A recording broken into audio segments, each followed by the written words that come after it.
तो first function जो management का है वो हमने प्रीवियस लेक्चर से स्टार्ट कर दिया था, जिसमें हमने डिसीजन मेकिंग पढ़ी थी। मैनेजर्स कैसे डिसीजन मेक करते हैं, डिसीजन मेकिंग प्रोसेस क्या है, उसकी डिफरेंट डिसीजन की टाइप्स क्या हैं, किस टाइप से प्रॉब्लम्स के लिए कौन सी डिसीजन टाइप ज्यादा अप्रोप्रिएट होती है और क्यों। प्लस हमने कुछ डिसीजन मेकिंग स्टाइल्स को डिस्कस किया था। ये सारी पार्ट ऑफ प्लानिंग है। और प्लानिंग आपको याद होगा, हमने जो शुरू में हमारी एक दो क्लासेस थी उसके अंदर मैनेजमेंट के फंक्शंस को डिस्कस किया था, जिसमें planning was the first function of management.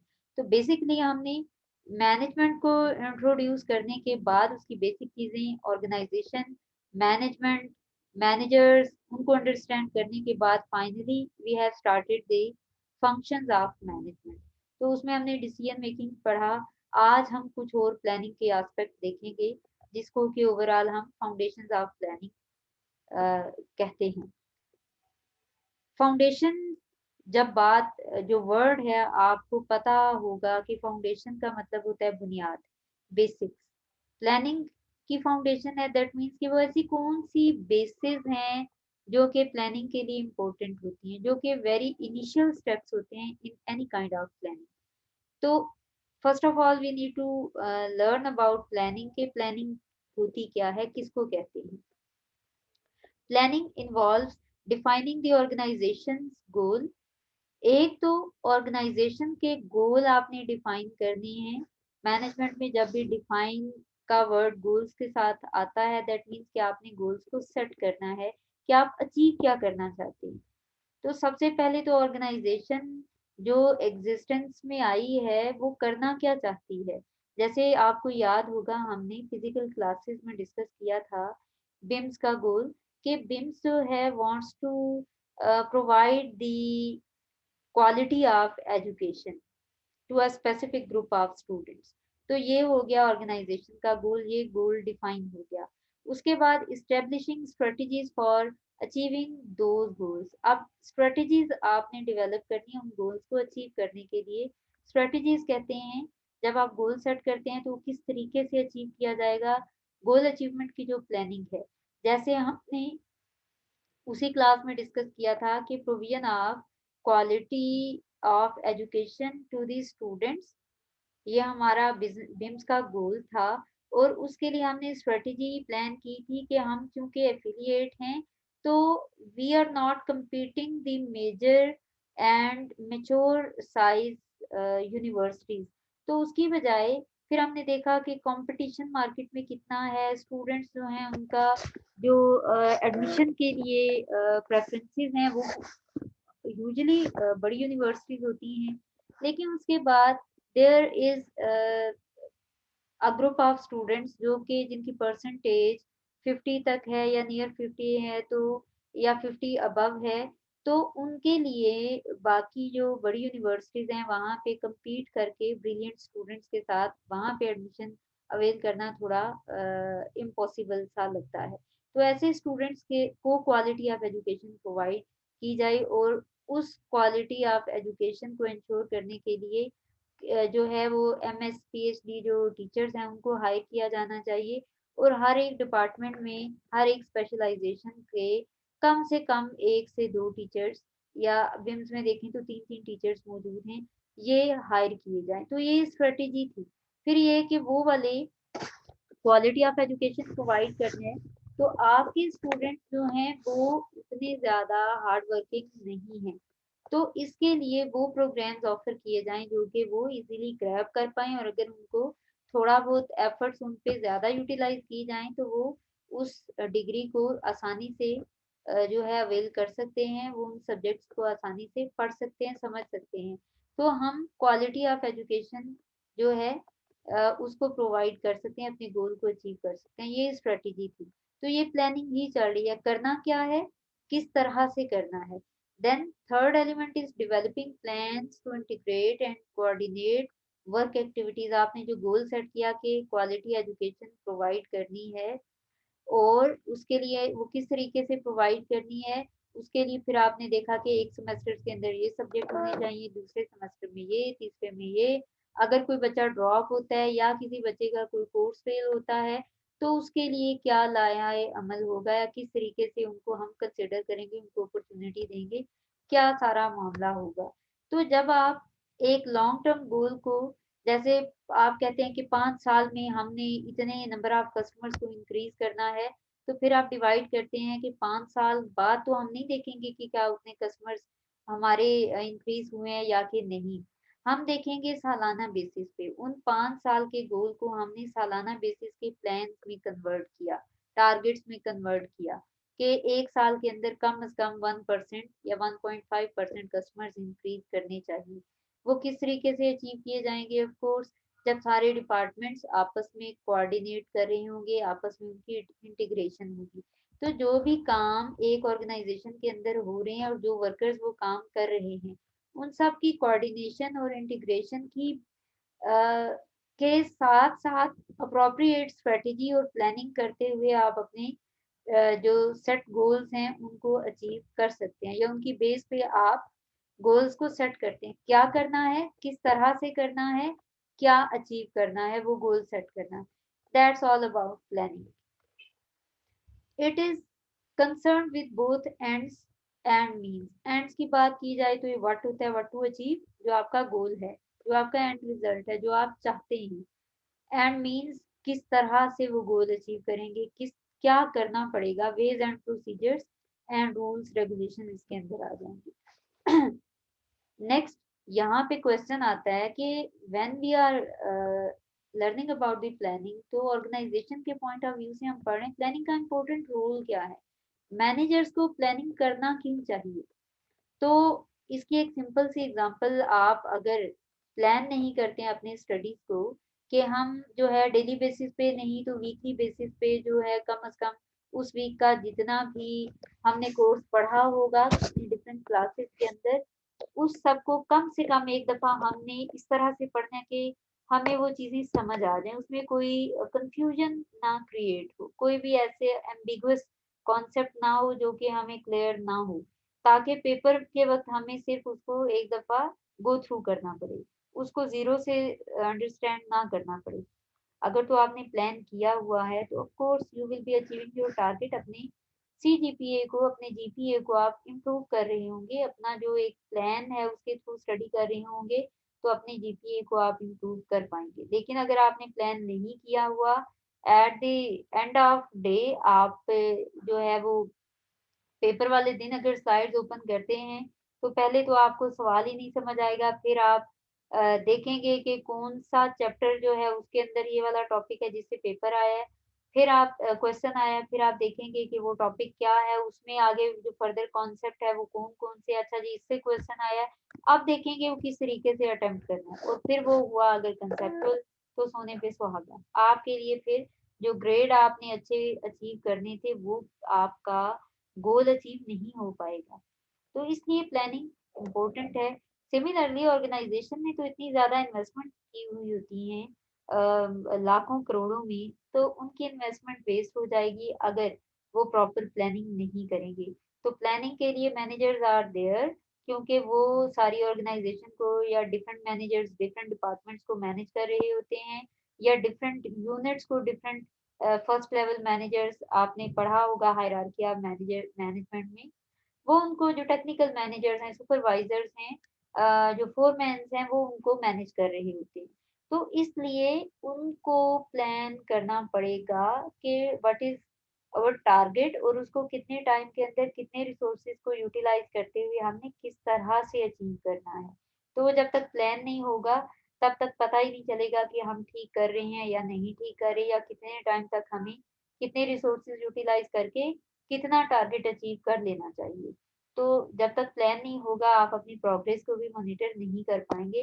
जैसे आपने स्टडीज को प्लान नहीं किया हुआ तो you won't be able to major के पेपर तक आप सब्जेक्ट की पूरी तैयारी कर पाएंगे या कि नहीं। अगर आपने प्लानिंग की होगी तो आपको पता होगा कि 15 दिन के अंदर या 1 मंथ के अंदर इतने लेक्चर जो हैं आपके तैयार होने चाहिए। प्लानिंग की होगी तो फिर आप मेजर भी कर सकते हैं।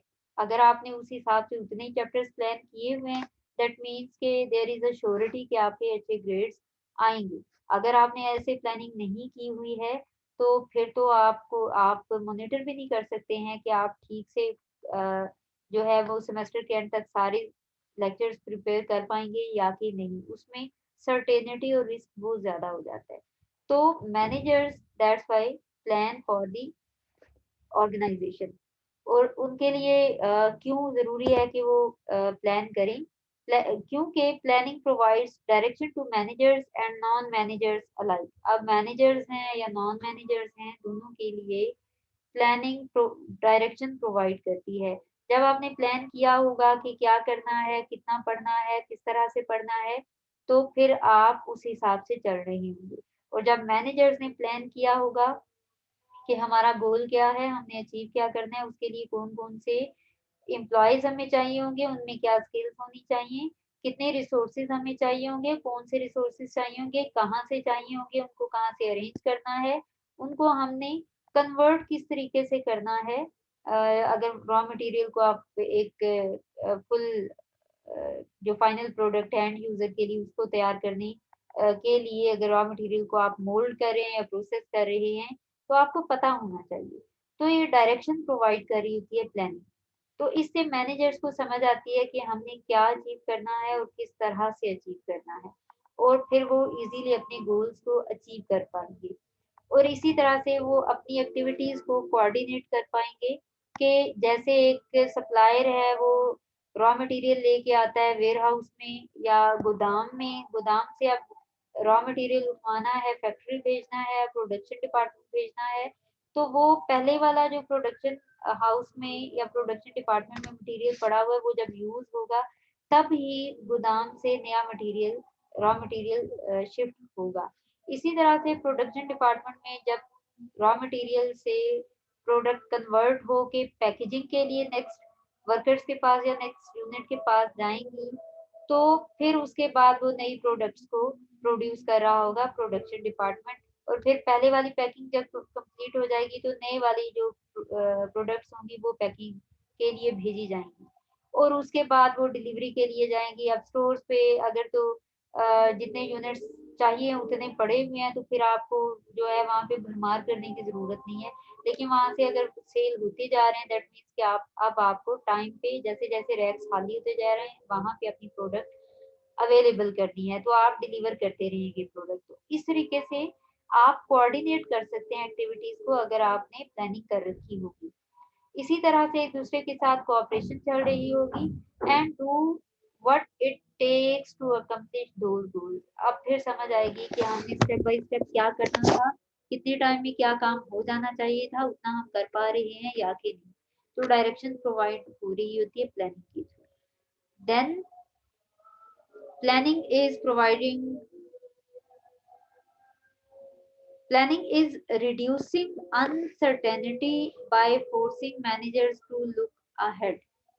अब पता होता है मैनेजर्स को कि हमने कितने टाइम के अंदर क्या करना है, कितने रिसोर्सेज को यूटिलाइज करना है, तो इसमें फिर रिस्क कम से कम होता है। उनको पहले से पता होता है हमें हमारे पास टोटल इन्वेस्टमेंट कितनी होनी चाहिए, तो वो उसकी बेस पे प्लानिंग कर रहे होंगे। वरना ऐसा हो सकता है कि वो प्लानिंग के बिना अगर चल रहे हों, तो एक टाइम आए कि उनकी इन्वेस्टमेंट का जो कैपिटल है उनके पास पैसा ही खत्म हो जाए, तो उनकी जो प्रोडक्ट्स हैं हो सकता है डिलीवरी के लिए उनके पास या डिस्ट्रीब्यूशन चैनल को पे करने के लिए उनके पास पैसा ना बचे, तो उनकी प्रोडक्ट कंपनी में ही फैक्ट्री में ही पड़ी पड़ी सारी वेस्ट हो जाएंगी, तो उनकी सारी की सारी इन्वेस्टमेंट वेस्ट हो जाएगी।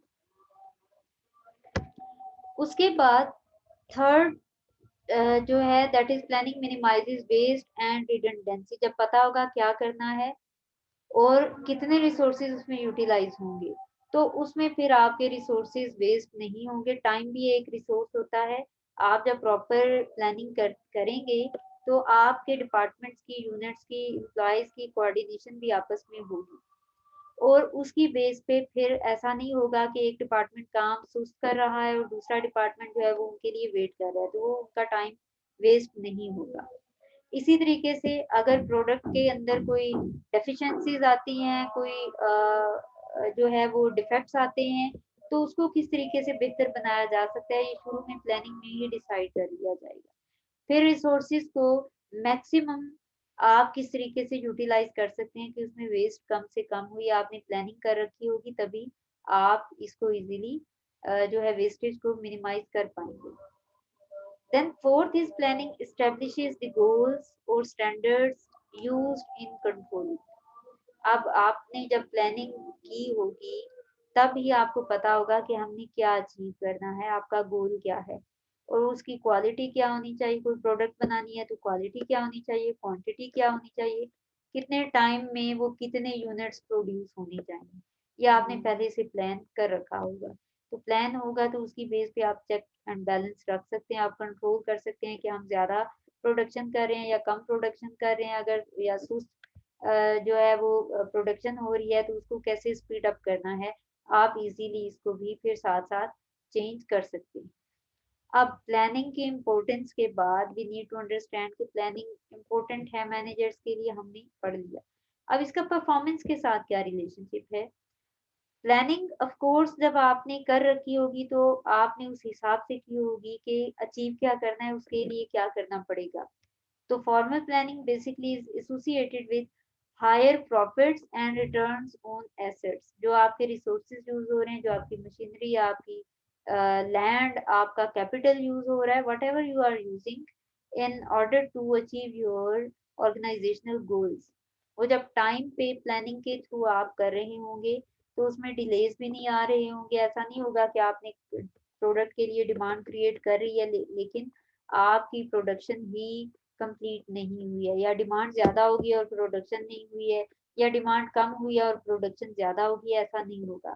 टाइमली आप हर चीज को मैनेज कर रहे होंगे, साइड बाय साइड चल रहे होंगे, तो उसमें आपके लॉसेस, आपकी जो ज्यादा कॉस्ट है वो नहीं पड़ रही होंगी। तो ओवरऑल आप बेनिफिट में चल रहे होंगे, आप प्रॉफिट्स को अर्न कर रहे होंगे और इसी तरह से आप अपने एसेट्स को यूज करते हुए ज्यादा से ज्यादा अर्निंग कर रहे होंगे। देन प्रॉपर प्लानिंग की वजह से पॉजिटिव फाइनेंशियल रिजल्ट्स आते हैं, वेस्टेज कम हो रहा होता है, आपको पता है मैक्सिमम तरीके से आप रिसोर्सेज को कैसे यूटिलाइज कर सकते हैं। इसी तरह से जितनी अच्छी प्लानिंग होगी उतना ज्यादा परफॉर्मेंस इंक्रीज करेगी। और जितनी ज्यादा प्लानिंग ऑफ कोर्स जब भी की जा रही होती है उसमें आप एक्सटर्नल एनवायरनमेंट को देखते हैं और इंटरनल एनवायरनमेंट को भी, कि आप क्या चीज अच्छे से कर सकते हैं और क्या चीज अच्छे से नहीं कर सकते। और दूसरा ये कि अगर आप एक चीज डिले प्रोड्यूस करते हैं तो क्या कंपेटिटर उसका फायदा उठाएगा या कि नहीं। तो हर चीज को मद्देनजर रखते हुए आप प्लानिंग कर रहे होते हैं, फिर आप अपने गोल्स को डिजाइन कर रहे होते हैं कि इस टाइम तक हमारी प्रोडक्ट की डिमांड क्रिएट हो जाएगी और इस टाइम तक हमें प्रोडक्शन जो है हमारी प्रोडक्ट की हो जानी चाहिए और डिलीवरी के लिए हमारे पास इतना टाइम होगा, इतने रिसोर्सेज होंगे, वो सारा आप प्लान करेंगे।